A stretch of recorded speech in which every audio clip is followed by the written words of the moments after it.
ان دنوں ایک video viral ہو رہا ہے جس پر پبلک اور رعایا سپورٹ بھی کر رہی ہے اور ریئیکشن بھی کر رہی ہے۔ کچھ لوگ مثبت پہلو پر ہے، کچھ لوگ منفی پہلو پر ہے۔ کسی کا کہنا ہے کہ 100 چوہے کھا کر بلی حج کو چلی، کسی کا کہنا ہے ان کا پاک مال نہیں ہے اس لیے عمل بھی قابل قبول نہیں ہے۔ اصلاً مجھے اس ویڈیو کے متعلق گفتگو کرنی ہے کہ آپ کا ریئیکشن یا آپ کا سپورٹ کیسا ہے۔ اگر آپ سوشل میڈیا سے جڑے ہیں تو آپ کو علم ہوگا کہ ان دنوں شاہ رخ خان کا ویڈیو وائرل ہو رہا ہے جو عمرہ کا ہے، کعبۃ اللہ شریف کا ہے۔ شاہ رخ خان عمرہ پر گئے ہوئے ہیں، عمرہ کے درمیان ان کا ویڈیو وائرل ہوا اور اس پر لوگوں کی ٹپنیاں آنی شروع ہو گئی۔ اولاً آپ کی حوالے قرآن کریم کی ایک آیت رکھتا ہوں، وَمَن يَعْمَلْ سُوءًا أَوْ يَظْلِمْ نَفْسَهُ ثُمَّ يَسْتَغْفِرِ اللَّهَ يَجِدِ اللَّهَ غَفُورًا رَحِيمًا۔ اب اس بات کو ذرا دھیان سے سننا ہے، سنجیدگی سے سننا ہے کہ اللہ ہم سے کیا رہا ہے۔ اللہ تبارک و تعالی قرآن مقدس میں ارشاد فرماتا ہے وَمَن يَعْمَلْ سُوءًا أَوْ يَظْلِمْ نَفْسَهُ ثُمَّ يَسْتَغْفِرِ اللَّهَ، جس شخص نے برا عمل کیا، جس شخص نے اپنی جان پر ظلم کیا، جس شخص نے اللہ کی نافرمانی کی، جس شخص نے حکم خداوندی کی خلاف قدم اٹھایا، اور جس شخص نے رسول اللہ صلی اللہ تعالی علیہ وسلم کی فرمودات کو ٹھکرایا، آپ کے ارشادات کو کچلا، اللہ تبارک و تعالی ارشاد فرماتے ہیں من یعمل سوءا، برا عمل کرنے والا، او یظلم نفسہ، یا اپنی جان پر ظلم کرنے والا، ثم یستغفر اللہ، گناہ کرنے والا، اپنی جان پر ظلم کرنے والا اگر استغفار کر لیتا ہے، توبہ کر لیتا ہے، گناہوں پر نادم و شرمندہ ہو جاتا ہے، گناہوں پر گڑ گڑاتا ہے، گناہوں پر شرمندگی کا اظہار کرتا ہے، اللہ فرماتے ہیں یجد اللہ، کہ اللہ کو پاؤ گے تم غفور الرحیم، اللہ کو تم معاف کرنے والا پاؤ گے، اللہ کو تم رحم کرنے والا پاؤ گے، اللہ کی ذات غفور الرحیم ہے۔ حاضرین، اصلاً ہماری سوچ اتنی گندی ہو گئی ہے، اپنے گریباں میں جھانکنے کی نوبت نہیں آتی، دوسروں پر ٹپنیاں شروع کر دی۔ میں شاہ رخ خان کا کوئی فین نہیں ہوں، نہ میں اس کا دوست ہوں اور نہ میں اسے فالو کرتا ہوں، میں ظن بالمؤمنین خیرا کے مطابق آپ کو بتا رہا ہوں کہ ایک ایمان والا ایمان والوں کے ساتھ بھلائی کی گمان رکھے، خیر خواہی کا گمان رکھے، اچھائی کا گمان رکھے، بہتر اور اعلیٰ گمان رکھے۔ یہ بات کیوں عرض کرنی پڑ رہی ہے کہ شاہ رخ خان محتاج تعارف نہیں ہے، اس کا کیا عمل ہے، کیا مشغلہ ہے، کیا شغل ہے ان کا، یہ کوئی کہنے کی ضرورت نہیں ہے، اس کو بیان کرنے کی ضرورت نہیں ہے، جس کی بنا پر اس کا سارا مال لوگوں کی نگاہ میں حرام اور ناجائز ہے۔ میں یہ کہتا ہوں کہ یہ ضروری نہیں ہے کہ اس کے پاس مال کا ایک ہی راستہ ہے جس کو ہم اور آپ سمجھ رہے ہیں، مال کے اس کے پاس اور بھی راستے ہو سکتے ہیں جو جائز ہوں گے، تجارت اور دوسرے طریقوں سے وہ مال کماتا ہوگا، حلال مال سے وہ بیت اللہ گیا ہو، اور بیت اللہ ہر کوئی نہیں جا سکتا، اللہ کے مہمان ہوتے ہیں وہ جو بیت اللہ پہنچتے ہیں، اللہ مہمان نوازی فرماتے ہیں ان لوگوں کی جو بیت اللہ جاتے ہیں، اللہ کی طرف سے دعوت ہوتی ہے اور یہ لوگ قبول کرتے، جو بھی جاتے وہ قبول کرتے ہیں اللہ کی دعوت کو، اور یہ لوگ وہاں جا کے اللہ سے مانگتے ہیں، اللہ انہیں نواز دیتا ہے۔ طواف کرنا اتنا مقبول و محبوب عمل ہے کہ فرض نماز کے بعد اگر کوئی اس مقام پر پہنچ جاتا ہے، حتیم کعبہ میں پہنچ جاتا ہے، تو یاد رکھیے سب سے پہلا عمل طواف کرنا ہے، اور طواف پر ایک قدم آپ اٹھاتے ہیں، ایک قدم اٹھاتے ہیں، آپ کو نیکیاں، آپ کے نامہ اعمال میں 10 نیکیاں لکھی جاتی ہیں، 10 گناہ معاف ہوتے ہیں، اور آپ کی درجات کو بلند کر دیا جاتا ہے۔ 7 چکر لگانا ہوتا ہے، ہر قدم پر آپ کو نیکیاں مل رہی ہیں۔ نیکیوں کے بعد، طواف کے بعد جو 2 رکعت نماز ادا کی جاتی ہے، بہت مقبول و محبوب عمل ہے۔ وہ 2 رکعت نہیں بلکہ بہت ہی محبوب و محبوب عمل ہے۔ طواف کے متعلق اور عمرہ کے متعلق بھی عرض کرنی ہے۔ اصلاً ہم اپنی سوچ کو بدلیں۔ اللہ کے پیارے نبی محمد الرسول اللہ صلی اللہ تعالی علیہ وسلم نے ارشاد فرمایا، التائب من الذنب کمن لا ذنب لہ۔ جس شخص نے توبہ کر لی، جو نادم و شرمندہ ہوا، اپنے گناہوں پر اللہ کے سامنے گڑ گڑایا، وہ ایسا ہے جیسا کہ اس نے گناہ کیا ہی نہیں ہے۔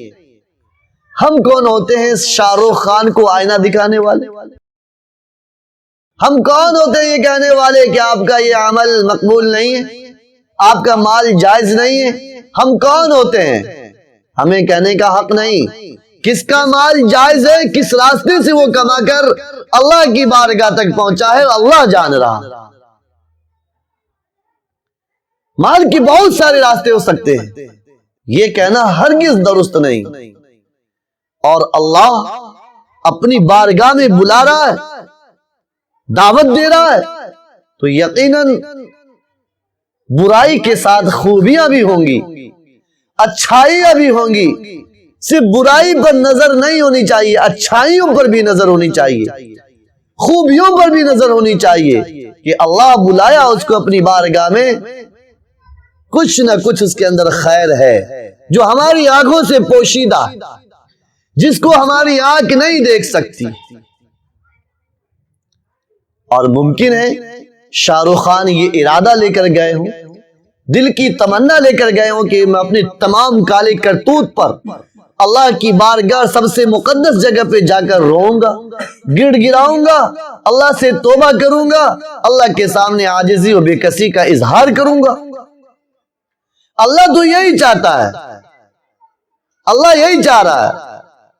الہی عبدک المعاصی مقرا بالذنوب وقد دعاک، الہی عبدک المعاصی فإن أتاک مقرا بالذنوب وقد دعاک، کہ جب ایک بندہ اس عاجزی کے ساتھ جاتا ہے، انکساری کے ساتھ جاتا ہے کہ الہی تیرے دربار کے علاوہ کوئی دربار نہیں، الہی تیرے گھر کے علاوہ کوئی گھر نہیں، تیری ذات کے علاوہ کوئی ذات نہیں جو میری گناہوں پر پردہ ڈال سکے، جو میری مغفرت کر سکے، جو ہمیں بخشش عطا کر سکے۔ وَأَنْتَ ذَلِكَ أَهْلٌ فَاغْفِرْ لِي، اگر آپ میری گناہوں کو معاف فرما دیں تو یہ بات آپ کو سجتی ہے، یہ بات آپ کے لائق ہے۔ حاضرین، اصلاً مجھے عمرہ پر گفتگو کرنی تھی۔ فَإِن تَتْرُدْ فَمَن يَرْحَمْ سِوَاكَ، گفتگو جب کرنے لگتا ہوں تو اللہ کا شکر ہے، اللہ کی طرف سے کچھ باتیں سینے میں اور زبان پر آ جاتی ہے، اس لیے بات کچھ لمبی ہو جا رہی ہے۔ میں انشاءاللہ عمرہ پر آ رہا ہوں بہت جلد۔ فَإِن تَتْرُدْ فَمَن يَرْحَمْ سِوَاكَ، کہ جب بندہ اس احساس کے ساتھ جاتا ہے کہ اللہ اگر تو ہی دھکا دے دے گا، تو ہی ڈھکیل دے گا، تو ہی خائی میں گرا دے گا، تو تیرے سوا کون ہے جو مجھ پر رحم کرے گا؟ تیرے سوا کون ہے جو مجھے گلے سے لگائے گا؟ تیرے سوا کون ہے جو مجھے سینے سے چمٹائے گا؟ تیرے سوا کون ہے جو میرے سر پر شفقت کا ہاتھ رکھے گا؟ تیرے سوا کون ہے جو مجھے پیار و محبت کی نگاہ سے دیکھے گا؟ تیرے سوا کون ہے جو میرے گناہوں پر پردہ ڈالے گا؟ تیرے سوا کون ہے جو میری گناہوں کو معاف کر کے اپنا مقرب بندہ بنائے گا؟ ممکن ہے شاہ رخ خان بھی اس تمنا لے کر گئے ہوں کہ اللہ سے مانگنا ہے، اللہ کی ذات غفور الرحیم ہے۔ میں یہ نہیں کہتا کہ اللہ کی ذات جبار اور قہار نہیں ہے، اللہ کی ذات جبار اور قہار بھی ہے۔ اس بات سے میں شاہ رخ خان کو بھی ہوشیار کر دینا چاہتا ہوں کہ اگر آپ یہ سوچیں کہ اللہ کی ذات غفور الرحیم ہے تو نہیں، اللہ کی ذات جبار اور قہار بھی ہے۔ ہاں، اللہ کی ذات غفار بھی ہے، اللہ کی ذات ستار بھی ہے۔ اس لیے وہ معاف کرنا بھی جانتا ہے، پردہ پوشی بھی کرنا جانتا ہے، وہ پکڑنا بھی جانتا ہے۔ ان بطش ربک لشدید، تیرے رب کی پکڑ بڑی شدید، بڑی سخت۔ حاضرین، اس لیے ہم سب کو ٹپڑیاں سوچ سمجھ کر کرنی چاہیے۔ میں شاہ رخ خان کے ہر وہ عمل جو فلمی اعتبار سے ہو اس کا فین نہیں، لیکن جو اس وقت جس مقام پر وہ گئے ہیں، میں کہتا ہوں یقیناً وہ مبارکبادی کے قابل، یقیناً وہ اچھی سوچ لے کر گئے۔ یقیناً مجھے امید ہے اللہ کی ذات سے کہ اللہ اسے توفیق عطا فرمائے گا، صراط مستقیم عطا فرمائے گا۔ اللہ سے دعا میں اپنے لیے بھی اور شاہ رخ خان کے لیے بھی اور ساری امت کے لیے دعا کرتا ہوں کہ اللہ ہم سب کو ہدایت عطا فرمائے، صراط مستقیم عطا فرمائے۔ حاضرین، عمرہ کیا ہے؟ عمرہ ایک محبوب مقبول عمل ہے، مقبول محبوب عمل ہے۔ عمرہ کب کرنا چاہیے، یہ بھی ایک سوال ہے۔ عمرہ کا زمانہ یہ تو پورے سال ہے، لیکن بہتر رولا کیا ہے؟ پیارے آقا محمد رسول اللہ صلی اللہ تعالی علیہ وسلم حج کو تشریف لے جا رہے تھے، تو آپ نے ایک انصاری خاتون سے معلوم کیا، پوچھا، سوال کیا کہ تم میرے ساتھ حج پر کیوں نہیں جا رہی ہو؟ گویا کہ جو قافلہ میرا حج کو جا رہا ہے اس حج میں کیوں نہیں جا رہی؟ وہ خاتون کہنے لگی، یا رسول اللہ، دلی تمنا تو بہت ہے، لیکن ہمارے پاس 2 اونٹ ہیں، ایک پر میرا شوہر اور میرا بیٹا آپ کے ساتھ حج کے لیے جا رہا ہے، دوسرا جو اونٹ ہے اس کو گھر پر چھوڑا ہے تاکہ میں اس سے کھیتی کے کام لے سکوں، سے اپنے کھیت کو سیراب کر سکوں۔ پیارے آقا محمد رسول اللہ صلی اللہ تعالی علیہ وسلم نے ارشاد فرمایا کہ جب رمضان المبارک کا مہینہ آئے تو عمرہ کر لینا۔ رمضان میں عمرہ کرنا حج کے برابر ثواب ملتا ہے، اور صحیح مسلم کی یہ حدیث ہے، پیارے آقا نے ارشاد فرمایا کہ حج کے رمضان کے مہینے میں عمرہ کر لینا میرے ساتھ حج کرنے کے برابر ثواب۔ تو عمرہ اصلاً رمضان المبارک میں کرنا چاہیے۔ عمرہ میں 2 فرض ہیں، احرام باندھنا اور بیت اللہ کا، کعبۃ اللہ کا طواف کرنا، 2 واجب ہیں۔ صفا مروہ کا چکر لگانا، سعی کرنا، اور بال کو حلق کرانا یا قصر کرانا، بال منڈوانا یا چھوٹے چھوٹے کرا لینا۔ حاضرین، عمرہ ایک بہترین عمل ہے، مقبول اور محبوب عمل ہے۔ عمرہ اور حج کے بارے میں آقا مدنی صلی اللہ تعالی علیہ وسلم نے ارشاد فرمایا کہ جب انسان اللہ کے گھر سے لوٹتا ہے، حج کر کے لوٹتا ہے، تو ایسے پاکیزہ ہو جاتا ہے، ایسا پاکیزہ ہو جاتا ہے جیسا کہ وہ آج ہی اپنی ماں کے پیٹ سے نکلا ہو بالکل پاک و صاف، کوئی قصور نہیں، کوئی خطا نہیں، سارے گناہ کو ملیا میٹ کر دیا جاتا، سارے گناہ پر پردہ ڈال دیا جاتا ہے، نسیہ منسیہ کر دیا جاتا ہے۔ اس لیے کہا جاتا ہے اللہ کی ذات غفور رحیم ہے۔ اللہ سے امید رکھنی چاہیے، اللہ پر بھروسہ رکھنا چاہیے، کالے کرتوت سے پرہیز بھی کرنا چاہیے، سیاہ کام، برے کام، شر کی کام، خدا کی نافرمانی، رسول اللہ کے احسان فراموشی سے بھی گریز ضرور کرنا چاہیے۔ حاضرین، شاہ رخ خان کا جو یہ عمل ہے، عمرہ والا عمل، اس پر میں کہتا ہوں بہت اچھا عمل ہے، اور اللہ تبارک و تعالیٰ ان کو جس طریقے سے توفیق دی ہے، اسباب پیدا کیے ہیں، اللہ میرے لیے بھی اور امت محمدی کے لیے بھی اسباب پیدا کر دے، توفیق عطا فرما دے ہمارے